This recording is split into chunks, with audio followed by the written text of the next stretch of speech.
Paddling jacks, driving on the tracks, and so much more. Come along with all things outdoors.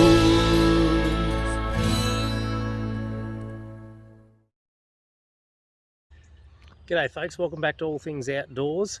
Now this might look like I'm walking along a regular bike path that you might see in an urban area, but this is actually a rail trail. This is what is left of the Cudgewa branch line that heads up to Cudgewa from Wodonga in Victoria. Nothing specifically special about this line itself, but where I am at the moment is right adjacent to the Bandiana Army Barracks, where a military railway siding was located on the Cudgewa branch line. Now the reason I've come here today is because there's actually remnants of the military railway siding still in place here at Bandiana, and it spreads out through a bushed area that's really taken over. Now the funny thing is that this siding was still in operation way up until 2009. The entire branch line was opened in 1889 and closed in 1981, but this section of the track was still left open so that cargo could access the military bases here at Bandiana via standard gauge. Now I've just made my way in off the bike trail there, and I've actually found where the rail starts.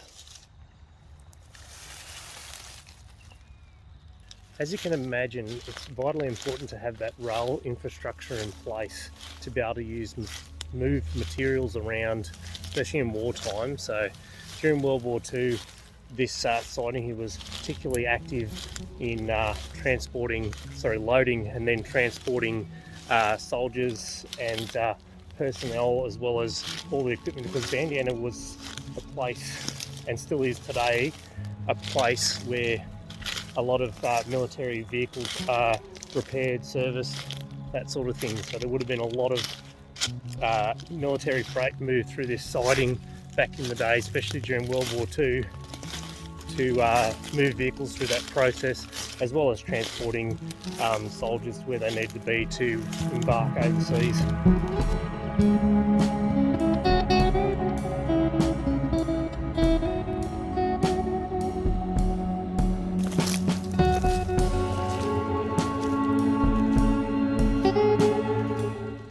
So I can already see the remains of two separate sidings here. We've got this main siding that comes in off the main line there, and then there's a second one that's broken out, but I believe there's actually a third further up, so we'll go and see if we can find that.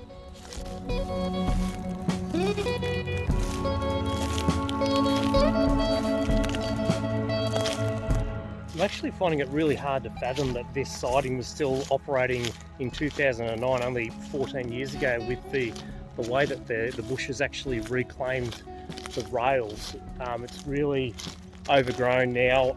It's reminiscent of the rail hike that I did from Springhurst to Rutherglen, but I mean, this line was only in use 14 years ago, whereas that's been out of commission since the mid-90s.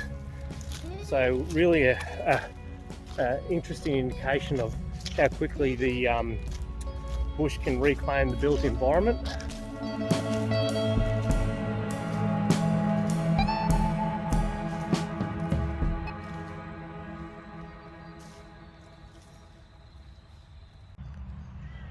So I've just found my first set of points here. As you can see, as I indicated to earlier, that it breaks out into a third siding, which is starting to happen just here. So first set of points there. No longer operating, of course. Okay, so we've actually got a fourth siding that breaks off here, and there's another set of points here. Let's see if it operates.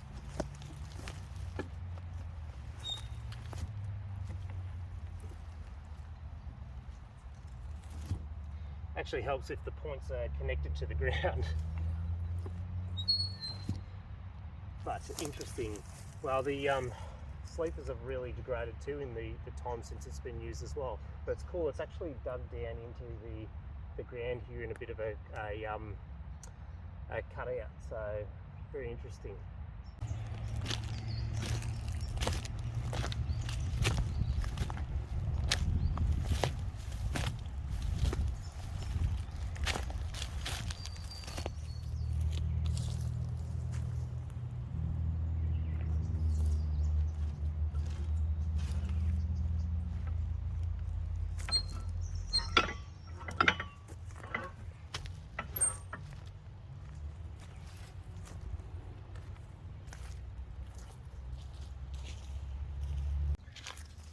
One thing I am noticing too, there's been a lot of quartz used as ballast through here, just like I found on the Wodonga line. So again, using the local resources to your advantage. Okay, I'm a good 400 metres in from the main Kajua branch line into these sidings, and I can see evidence of multiple sidings here. You could just imagine here in the 40s during the Second World War how busy this place would have been, with trains coming in almost hourly, I'd say, moving troops, moving equipment, coming and going back out to the main northeast line to head to Melbourne or head to Sydney, jump on ships, head off overseas, or whatever is happening. But it just would have been absolute bustling little siding in here, with people here everywhere. You can see at least half a dozen tracks there, but we've got more points out here going to even further sidings as well. I'm not sure, but I can even see evidence here of a dual gauge line. It looks to be broad and standard. I do believe that initially, because Victoria was all broad gauge, that would have limited access to New South Wales line. So this standard gauge line here would have been put in to allow freight traffic to come in from the New South Wales side as well, so that they could have access to both Sydney and Melbourne ports. So that's my best guess of what's going on there. With the age of some of these trees that have taken over the rails though, I'm starting to think that they perhaps didn't use all of these sidings up until 2009. That gum there just looks way too advanced to have not been there in 2009, so perhaps they're only using minor sections of this siding to unload and load material here at Bandiana.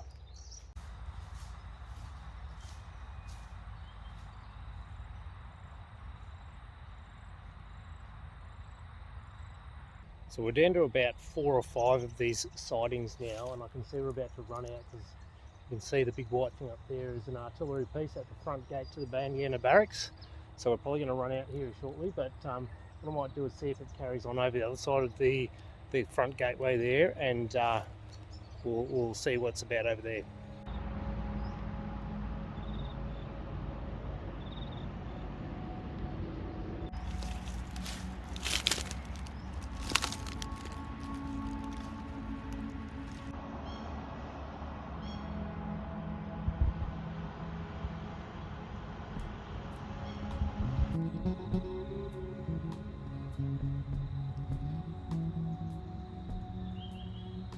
Well, this sign here just confirmed my theory. There is standard and broad gauge rails coming through this siding here, which makes sense, so they can access both the Sydney and Melbourne ports on the different rail gauges.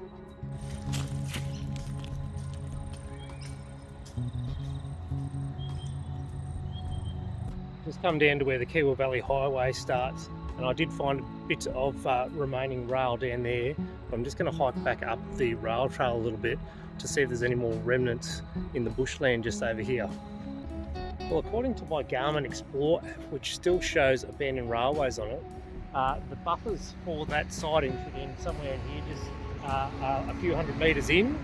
Now, I'm not about to go and trespass, considering there's an asbestos sign there. There's probably asbestos all through that area.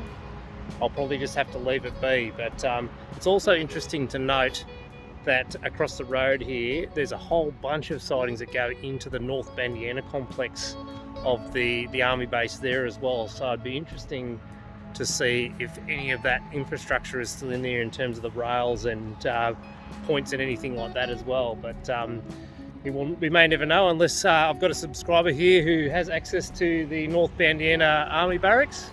I'd love to see if there were any of those rails still down over there as well. But anyway, we might have to leave it there, folks. Thanks for coming along on another abandoned railway adventure. Hopefully heaps more to come.